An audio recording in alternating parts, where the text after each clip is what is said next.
it's Jamie. This is If You Knew Me, a show where we share powerful stories from the inner lives of women, however they identify. These are first-person stories about topics that women rarely share, even with their closest friends. About once a season, I put out an interview that I've done with an expert on a topic relevant to women's lives. This week, it's an interview with a midlife coach, Wendy Perrotti. Wendy helps women reassess, reimagine, and reinvent themselves in midlife. Before we dive into this fantastic interview, I want to take just a quick moment to thank our supporters on Patreon. Truly, thank you guys so much for supporting the show. We recently bought a new microphone with some of your monthly donations. It's actually the one that I'm using now. Patrons support our work of documenting women's stories and sharing them with the world. They get perks and behind-the-scenes extras, plus the ability to suggest show guests. You can learn more and become a patron at patreon.com/ifyouknewme. My guest, Wendy Perrotti, is what's called a midlife coach. That is, however you define your midlife, your 40s, your 50s, basically whatever moment in life it is when you think, how the hell did I get here? Is this all there is? What am I doing? And is this actually what I want to be doing? She helps with all of that and more. In this episode, Wendy and I talk about how to deal with your inner voice, that little voice that criticizes you all the time for the things that you have and haven't done. We talk about really practical actions that you can take to get clarity on what you want and don't want in your life. And she explains why so many of us get stuck around and into our 30s. Wendy's episode is entitled, Tell Saul to Shut Up. So Wendy, you are a reinvention coach. You coach people one-on-one, you do groups with people, you do masterminds. You've helped hundreds of very smart, ambitious women step into a better life, whatever that means to them. And on a practical level, you help women think about what might be next for them and then help them take action. And I know that you have lived all of this stuff yourself. So before we sort of get into the nitty-gritty of, how women can step into a better life and reinvent themselves, whatever that looks like for them, I wondered if you could talk about what happened in your own life that led you to this work, because you haven't been doing it forever. Right. I love this question because I think so many stories of reinvention come when a person's lives are like burnt to the ground. Something truly horrible happens, or even in the scheme of things, moderately horrible happens, right? You lose a job that was your career and your passion forever. And so much reinvention comes from those really sort of desperate moments. And I think not enough attention gets paid to how many people, women especially, reinvent their lives from very small spaces, from a series of really small things that led up to something that felt really big. And that was the case for me, right? I have a lovely life. In my 40s, I had everything I needed and a good deal of what I wanted, right? How beautiful is that to have? I had children and a husband and a lovely home and friends. And I worked with my husband building his company, and everything seemed on the outside to be exactly what I had planned. In fact, it was exactly what I had planned. Exactly what I had planned, right? Good job. Only there was this moment, and there were lots of moments where I felt like hollow, an incomplete version of myself, like I was a support beam for everything around me rather than having my own purpose. And those were like subtle feelings that happened over time. And then there was this watershed moment. We had this colleague of my husband's for dinner, someone who was decades older than the two of us, who we wildly love and respected. And I put on this beautiful dinner. I mean, I really went all out for him. And I noticed in the conversation, I had nothing to talk about. Like, I unless we were going to talk about what happened at the playground today, I didn't have anything to contribute to the conversation. And it was so devastating to me. And Paul went to drive him back to his hotel. And I remember standing at my kitchen sink, washing the dishes. And I'm thinking, okay, that voice goes in your head, Wendy, what the hell? This is not who you were supposed to be. What happened to you? Where are you? And I keep telling myself, it's okay. It's okay. Your husband loves you. It's okay. You chose to do this. It's okay. And then I got to this point where it will be okay when Paul walks in and tells you, wow, Frank could not stop talking about what a, awesome wife you are, awesome business partner, blah, blah, blah. And then right at that moment, of course, Paul walks in and what does he say? Oh my God, Wendy, you cannot believe I heard a story about Frank's wife. Did you know she was a model in Belgium? And my stomach dropped. And she's got this interior design firm and she blah, blah, blah, blah, blah, blah, blah. And I really felt like I was going to throw up. And my back is to him. I'm still washing the dishes. I don't let him see any of this. And he was like, do you need any help? I shake my head. No, he goes to take a shower. And I imploded. I completely imploded. And so that was a watershed moment for me of, I have lost myself. And when I tell this story, I think a lot of women can relate. And yet, I think it's so important for people to hear that moment did not change my life. Right? There were a lot of other moments after that, and it was a long process of reinvention and transformation after that. We don't turn on a dime. Yeah. And do you remember what you would label for yourself your first step towards that better life, or making something that you felt like was your own or helped you regain a sense of self? Yeah. So I'm generally cautious about this because reinvention, and I will tell you, reinvention, any kind of growth is so personal. And one size does not fit all. So what worked for me is not necessarily going to work for you or her or anyone else. It's really important to sort of dial in to two things: the best of yourself, like your sweet spot, and then that edge that you've been afraid of. So for me, the sweet spot, always research. So I just started reading and reading and reading and reading and reading and reading and reading.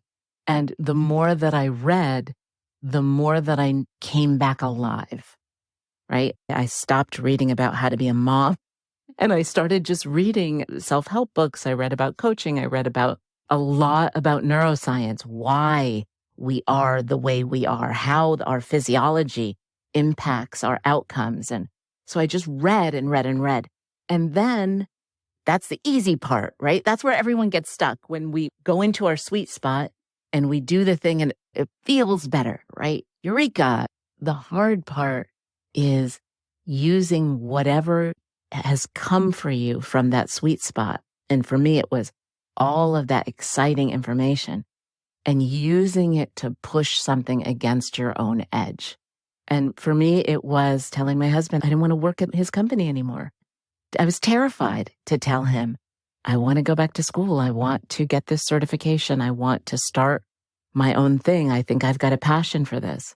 And, Paul, God bless him, he was like, oh, that's fantastic.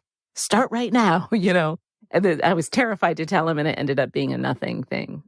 But so those two pieces, like leaning into your sweet spot to sort of revitalize yourself, and then pushing against the things that scare you. And that's the part that keeps going. You have to keep pushing against that edge. That's where growth happens.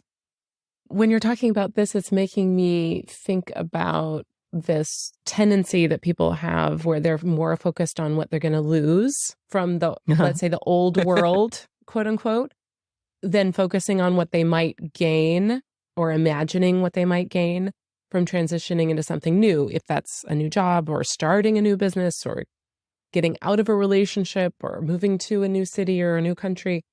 Can you talk about that tendency that we have where we look at the fear of loss versus excitement for the future? Yeah. First of all, it's 100% true, right? We really do that.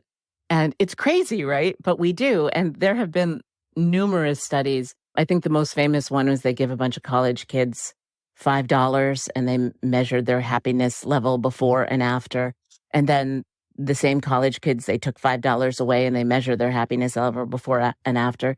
And they found we really are much less happy when something gets taken away than we are happy when we get a thing. So it's true that loss is more painful than gain is joyous for us. And it makes us naturally loss averse, right? It's crazy. But this is the way that we're wired. And probably, and I haven't read any studies on this, but my guess is that this goes back to that caveman thing where being loss averse some way protected us. Right. But as is the case with all of those paper tigers that we're currently chasing, right, fear-wise, our physiology has not evolved as quickly as our society has evolved. And so everything is very different. It has a different impact on us than perhaps what it was designed to have. So we're loss averse. This thing that you mentioned is 100% true. And it does stop us. It's one of the things that stops us from leaning into that edge. And the crazy thing is, it doesn't have to. I think that our experience is that when we make a change, there is loss, there's sacrifice to change.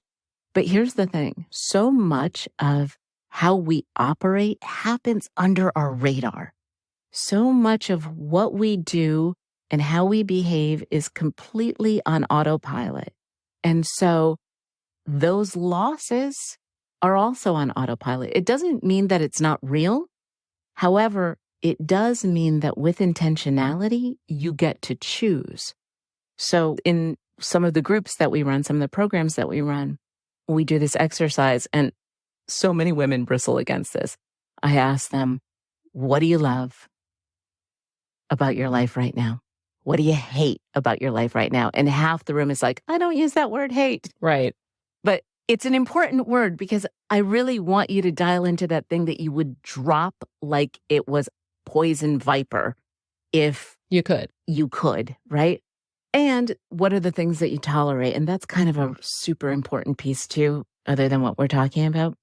And the reason for this exercise is, one, once you realize, oh my God, I really despise these elements of my life, you can either drop them right now, or you can start to make a plan for how you're going to drop them, or decide, I really choose not to drop it because it's so aligned with my values. You know, this might be caring for an elderly parent, something that they really despise, but not dropping it. So you start to make a way that that choice feels less burdensome for you. But an important piece is, what do you love about your current life? Because once you recognize, I love these things, whatever transformation you're making, now that you're working in intentionality and not under autopilot, you get to make the choice every step along the way.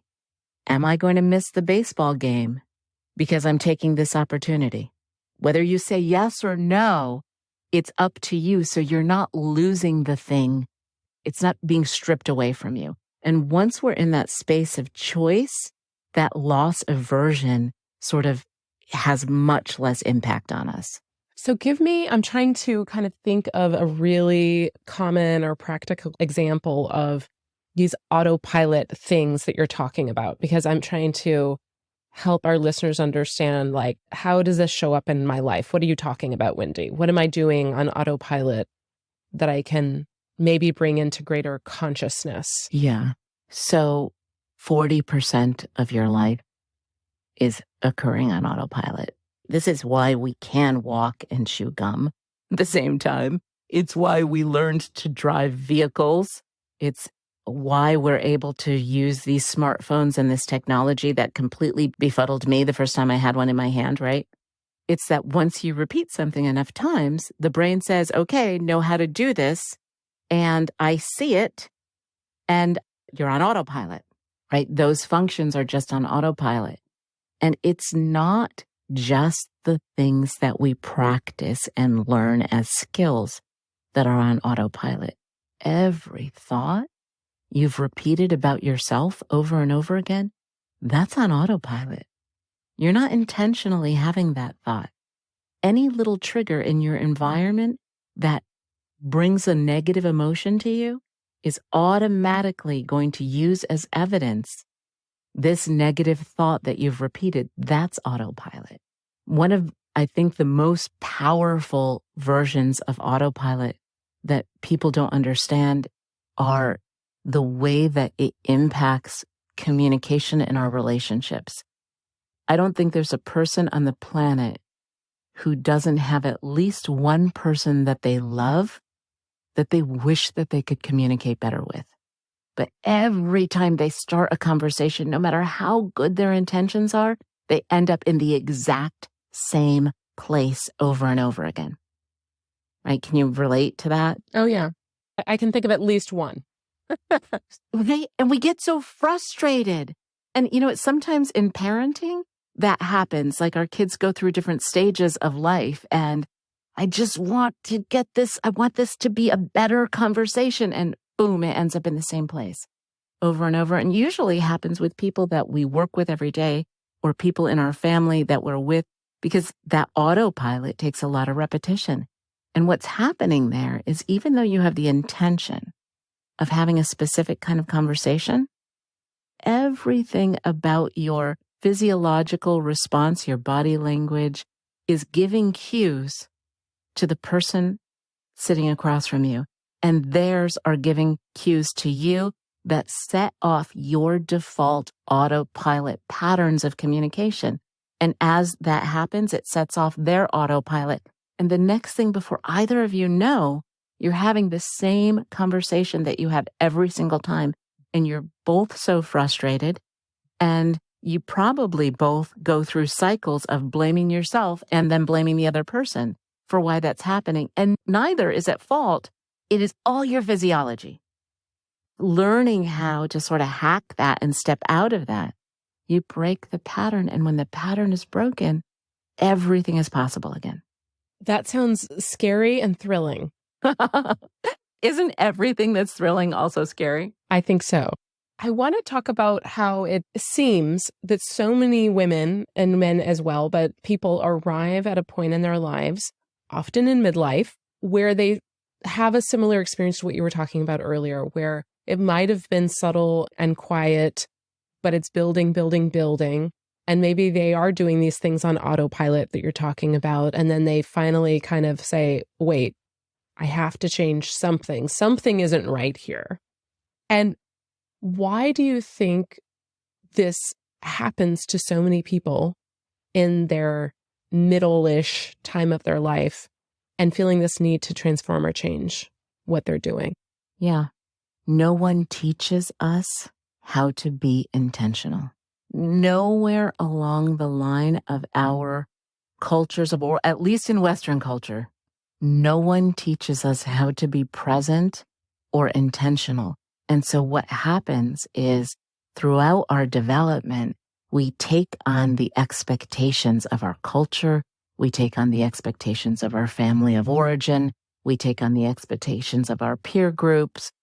And we all do our best to mix those in with what we like and don't like. And most of us create I always think about those first decades of adulthood as the build, right? We create a build a house or build a family or build a career or a combination of those things.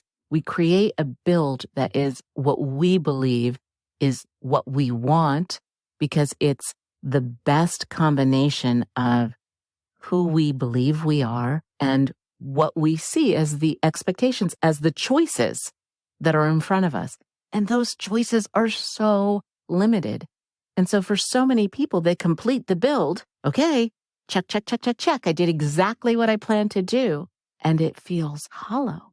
It doesn't feel the way that I expected that it was going to feel. And it's at that moment that we say, oh shit.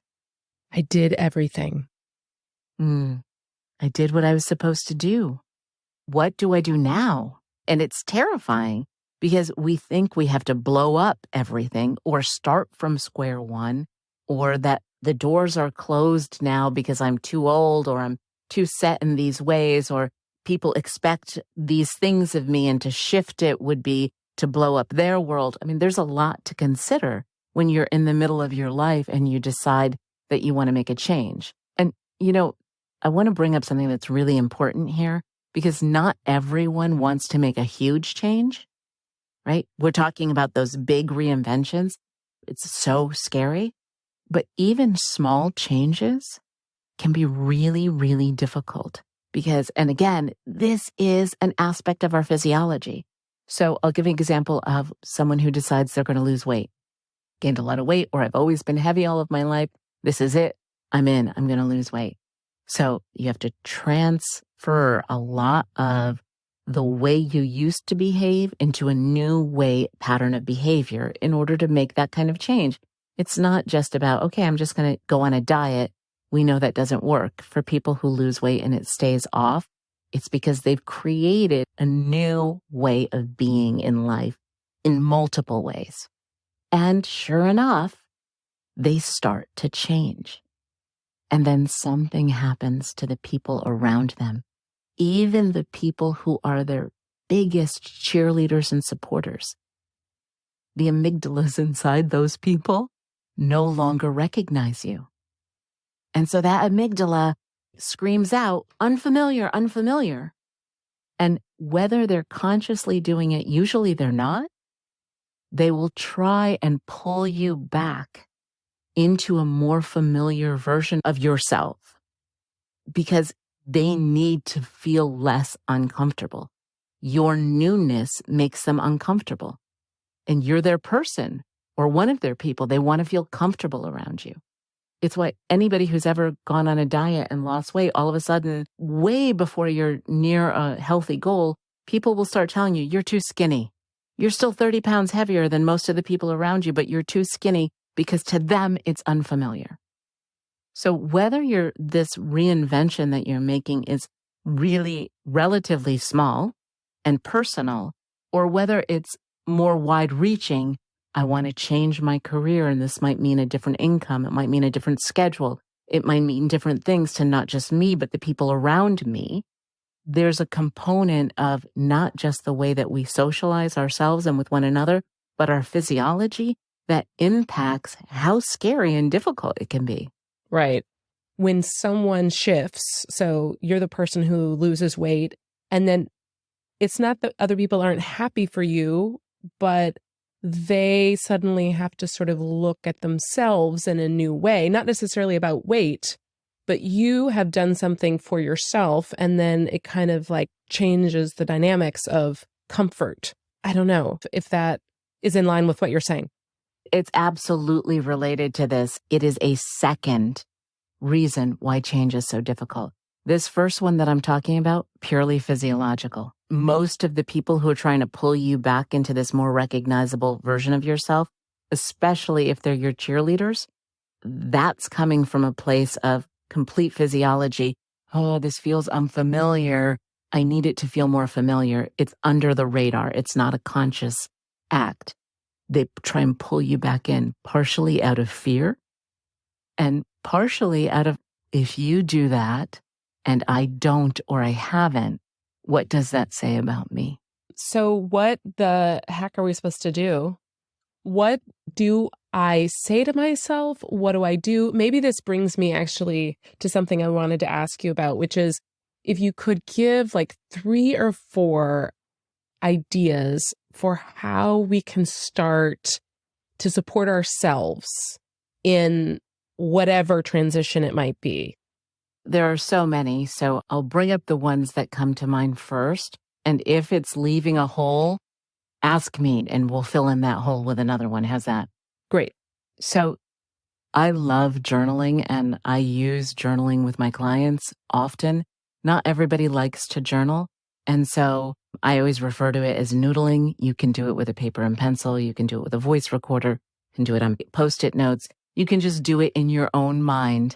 but getting those thoughts clear, giving yourself time to process those thoughts. You can have conversations with people. Generally, if you have a conversation with someone who's also reinventing, who's also feeling the way that you're feeling, it's much more productive than someone who's not in a state of transition or change. They're much more likely to try and pull you back. But journaling only gets you so far. And there are a couple of reasons for that. But for most people that I've worked with who are not regular, I journal everyday journalers, they pull out their journal when they're miserable, and it becomes more of a vent, which is fine, useful, but it's not going to move you to the next place. So first is the download of what's wrong, but then there needs to be something there that moves you forward so that there's a foundation for you to take action on. So I'll tell you this little exercise that I have virtually all of my clients do, and most of them think it's ridiculous initially. It absolutely works, and I would encourage everybody to try it. And this is a way to have conversations with yourself that alter that autopilot of your negative voice. I'm all ears. Everybody's got that negative voice, and it's been telling you the same nasty stuff for decades. And sometimes it adds even like new, nastier stuff in. And especially when you're trying to lean into something new, that negative voice gets so much louder, right? It really does. Okay, so the reason for that is this negative voice is not your enemy. Whenever I talk to people about it, the first thing that they say is, let's put duct tape over its mouth. I'm going to punch it in the nose. It needs to shut up. I'm yelling at it. This negative voice is your own individual coping mechanism. When you got your first smackdowns in life, and every smackdown up till now, you create this voice to protect you from what's painful, from feeling humiliated, from feeling ashamed, from feeling bad about yourself. And so the language of this negative voice, even though it sounds harmful and nasty, comes from a place of self-protection. And in truth, it was useful. Like initially, it kind of taught us how to socialize and how to share and how to, some of the smackdowns that we got were because we didn't know how to socialize yet. And so some of those were useful. Lots of them weren't, though. And those tend to be the loudest repeat patterns. And so rather than fighting with this voice, step one is to recognize it's your best friend. It is you protecting you from what you fear. Only it doesn't really serve anymore. It's not really useful anymore. And so what do you do about it? Here comes the exercise. I challenge you all to make a physical manifestation of this voice in your head. I made mine out of Sculpey. You can use a stuffed animal or some tchotchke that's in your house. You can cut a picture out of a magazine. You can draw it, paint it, but it needs to be tangible, okay? And then you need to give it a name. Please do not name it after anybody that you know. It will not be useful. So I've got this Sculpey little critter that is the color of my brain. I use like brain-colored Sculpey for him. He looks like a lizard. His name is Saul, and he's wringing his hands. And if you saw him, you would just see he is terrified and worried. Because that was always Saul worrying, whispering worry into my ear for decades and decades. Oh, no, you can't. Don't do that, Wendy. Oh, no, you're too loud. You're too much. You talk too much. It's too much. It's too much. And all kinds of horrible, nasty things, right? That support that too much thing. Those were the negative voices in my head. So the first thing you do is you create this representation of the negative voice and you name him, her, or it, doesn't matter. And then you start having conversations. With the thing. With the thing. And everyone asks me, do you mean literally? And yes, they have to be out loud. So this is why people do not want to do the exercise, Wendy. Right. This feels so silly. Why does it work? So it works for a couple of reasons. One, it works because if I ask you about that negative voice, you think you know exactly what it says and why it says it and all of those. But basically what comes out of your mouth will be filters. If I ask you what you're afraid of, you think you know. If I ask you what you want, you think you know. But it's anybody who ever watched Harry Potter when they'd pull the vapor out of their head and then put it in the reflecting pool and now they could see what really happened? All of those things in your mind are incomplete thoughts. They're like vapor. And when you pull them out in conversation, they become clear and real. So that's the first reason that it works. The second reason that it works is this conversation that I want you to have with your Saul, with that critter that's in your head, has a specific structure to it. And it's a simple structure. And once you've done it a couple of times, it will come naturally to you. And this is how you change the inner autopilot. The repetition of this structure changes the inner autopilot. Okay, can we try this, you and me here, just so I can maybe get this? Yeah. And bring this to life. So can I be Wendy and you be Saul, and we go back and forth so I can see how this happens? It's better to do the opposite. Okay. Because I need to give you the structure. Okay, so I'm Saul. You're Saul. I'm the creepy voice that is trying to protect you. Right. And here's a perfect example. You're telling me that I cannot say yes to this television interview. Okay. That's going to be really good for my business because I'm too fat for television. Oh, okay. Okay, great. Okay. So do I start or do you start? You start. Okay. Wendy, look, you're not looking your best right now. This is not the best time to put yourself out into the world. Once you lose a little weight and you're looking great, then go for it. But until then, it's probably not a good idea. Okay, so first of all, I'm going to stop this conversation right here because this is what happens with my clients. We filter it. That is not the way our inner voices talk to ourselves. Our inner voices say, you're fat. The people who don't know you're fat are going to find out that you're fat. It's gross. You're disgusting. Our inner voices are cruel and they are unfiltered. Oh, yeah, you're right. They're not that nice. And they don't have that kind of language, right? Okay, wait, can I try to be Saul again? Because now I think I got it. Yeah, okay. Wendy, you're so fat. You've gotten fatter by the day. There you go. So here's where you just take that thought, and now I'm going to take Saul through a structure, and you don't have to say anything else, Saul. Okay. So here's what happens. I say, Saul, dude, I get it. I know that you are terrified that I'm going to go onto whatever news station. I won't say the station. I'm going to go onto that news station, and people who haven't seen me in years are going to say, oh, I always knew she'd be fat. I know that you think that I'm going to humiliate myself.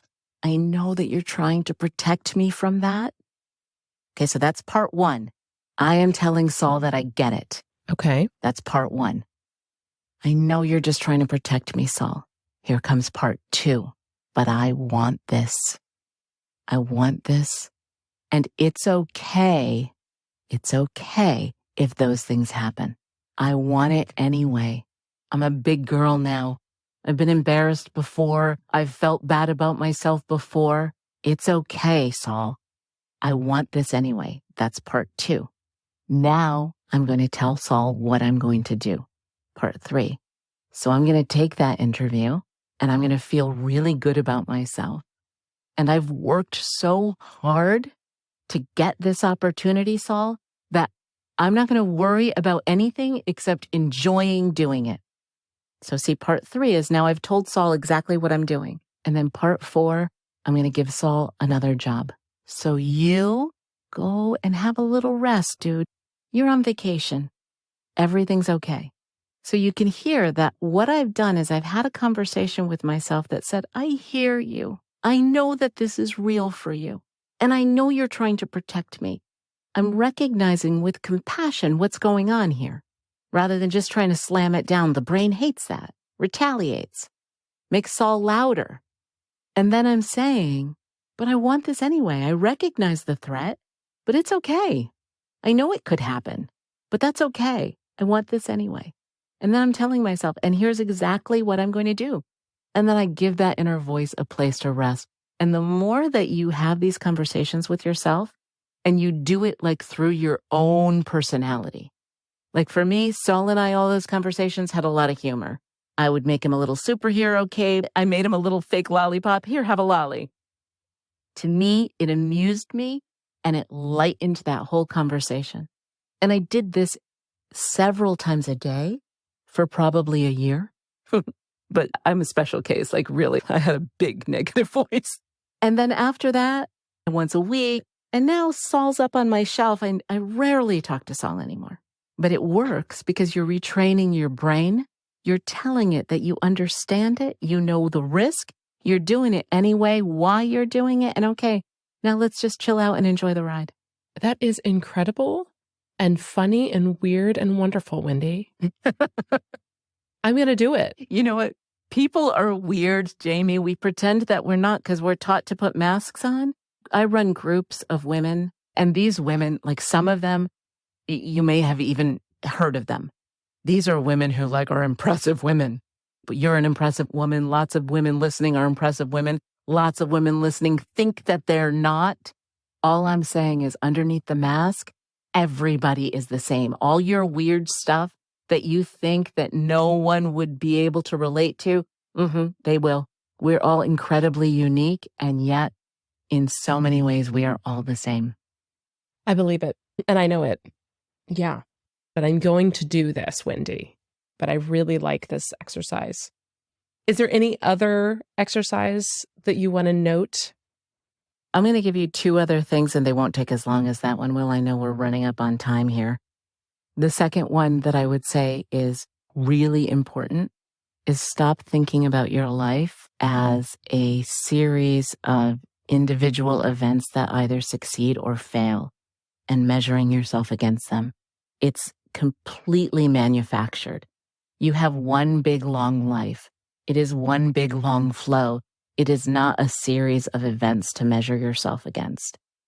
And so I recommend, and I work with all of my clients to teach them how to think about their life as a rolling experiment, right? There is no such thing as good or bad.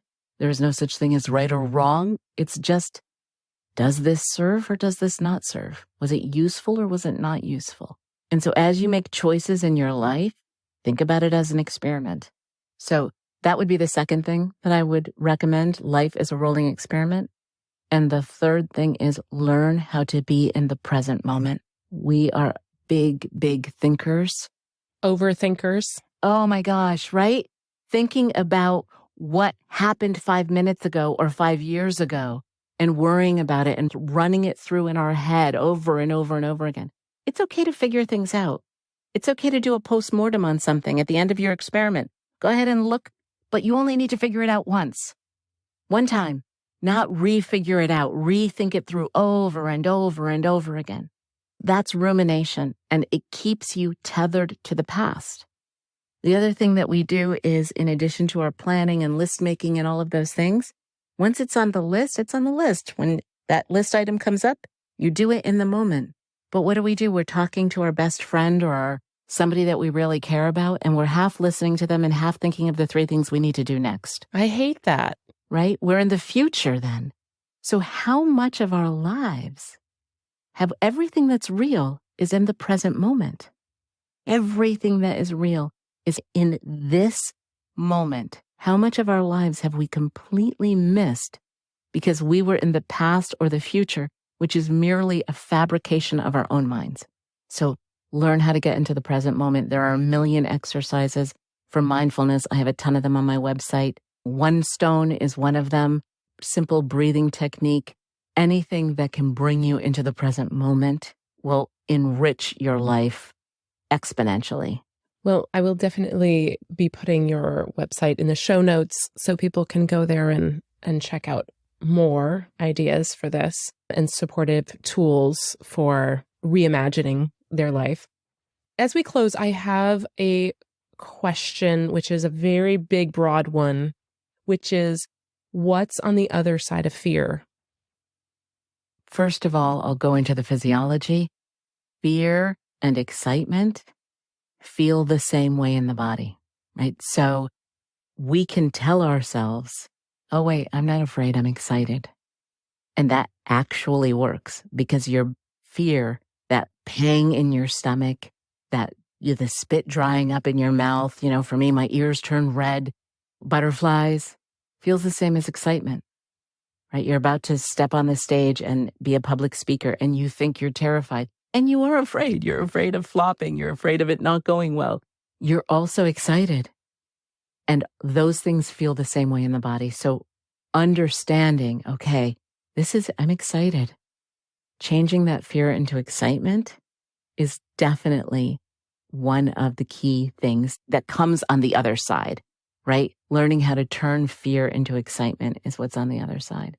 And then I would say novelty.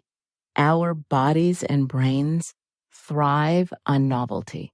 Now, too much novelty shuts us down, right? If I pull you unexpected out of a place where you're familiar and I put you into a place that's completely unfamiliar, you're going to be totally overwhelmed and probably shut down, right? But rolling novelty, which is what happens when we're always pushing a little bit against our edge, makes us happier.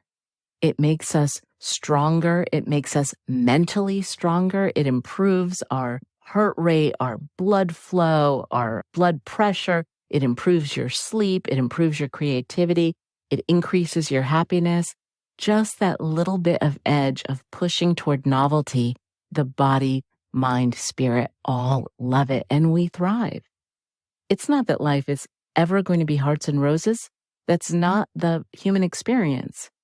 And if it were all hearts and roses, it would get pretty boring pretty quickly, right? There are always going to be ups and downs, but knowing that our life is this one long flow and that on the other side of every down comes an up, and leaning into that edge so that we feel the novelty and the excitement and are present enough in the moment that we experience it, oh, it's juicy. So excitement and juiciness await us. I think so. They have for me and every person I've ever worked with. So I think I could pretty much say yes. Wendy, it has been so wonderful to talk to you. I have learned so much and I have so enjoyed this conversation, and it's given me inspiration, truly. Thank you. Thank you, Jamie. I had a really good time.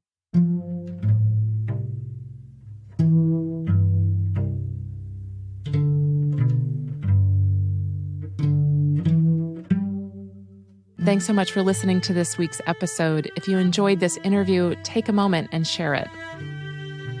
Wendy Perrotti is an executive coach for women who long for a more joyful existence and are ready for change.